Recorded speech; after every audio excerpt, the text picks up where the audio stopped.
যে জায়গায় এখন দাঁড়িয়ে আছি সেটি হচ্ছে ভৈরব ব্রিজ। এটি আমরা এখন যাচ্ছি সিলেটের পথে। সিলেট বলতে যাচ্ছি মৌলভীবাজারের পথে। মৌলভীবাজার যাওয়ার পথে কিশোরগঞ্জের ঠিক ভৈরব পার হয়ে কিশোরগঞ্জে ঢোকার পথে এই ব্রিজটি, এবং অসাধারণ সুন্দর এক প্রাকৃতিক নৈসর্গ বলা যায়।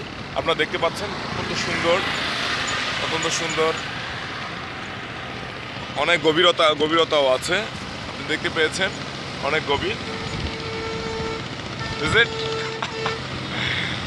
অনেক ভালো লাগছে, অনেক সুন্দর। এপাশে রোড, গাড়ি চলছে, বিশাল ব্রিজ। এপাশে লোহার ব্রিজ আছে, অনেক বড় লোহার ব্রিজ। আমার সাথে বান্টি আছে, ছোট ভাই। মাঝখানে একটি দ্বীপের মতো আছে,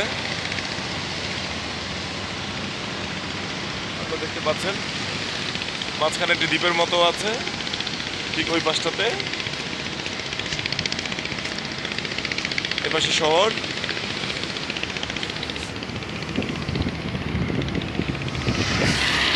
আর এই অনেক অনেক বড় একটি ব্রিজ। চলে